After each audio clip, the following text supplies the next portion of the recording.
Amanda, child feels that he or she is controlled and instructed not to do one thing or another.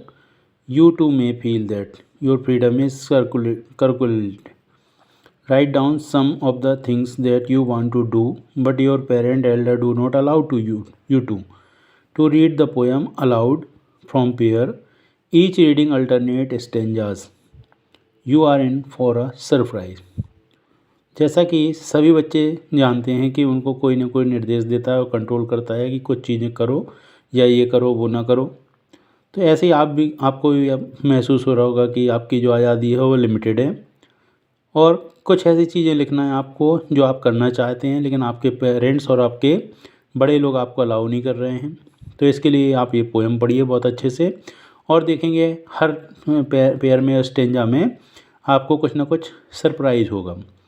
Don't bite your nails Amanda, don't hunch your shoulders Amanda, stop that slouching and sit up straight Amanda, there is a languid embroidered sea where the sole inhabitant is me, a mermaid drifting blissfully.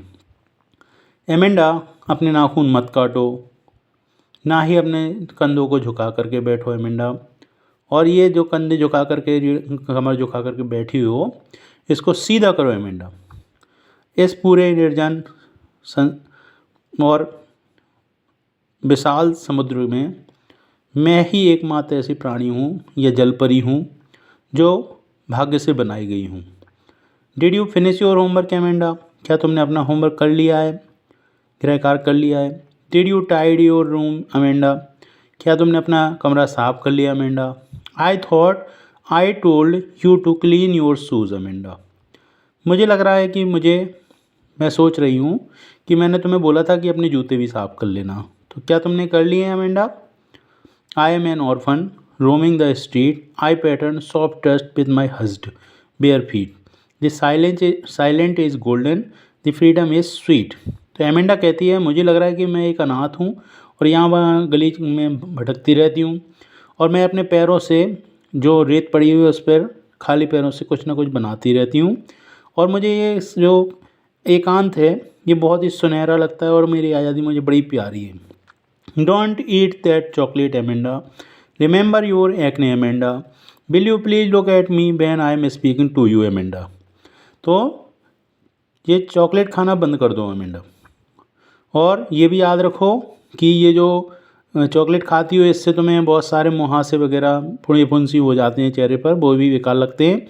और क्या तुम ये मेरे ऊपर देखना बंद करोगे और मेरे ऊपर बोलना बंद करोगे Amanda.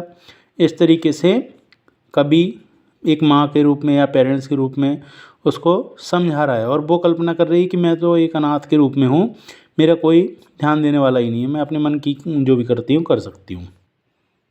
I am Rapunzel, I have not a care, life in a tower is tranquil and rare, I will certainly never let down my bright hair. तो यहाँ पर एक वर्ड यूज किया गया है रूपेंजल या रेपेंजल।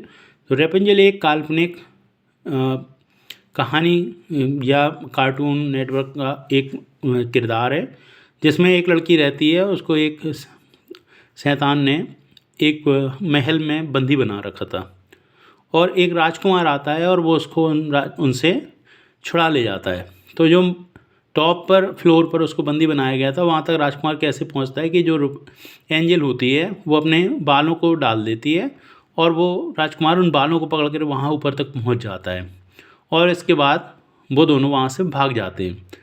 तो इसको रूपेंजल बोला गया है। तो वो कहती है आई एम रूपेंजल, मैं एक परी हूँ या मतलब एंजल हूँ जो कि वहाँ पर रहती हूँ अच्छे से ऊपर, और आई हैव नॉट अ केयर, और मुझे किसी प्रकार की देखभाल की ज़रूरत नहीं है।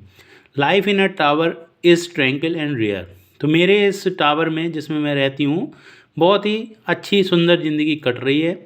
I will certainly never let down my bright hair, और मैं यहाँ से कभी भी बाहर निकलने के लिए अपने बालों को एक सीढ़े के रूप में बाहर नहीं डालूंगी।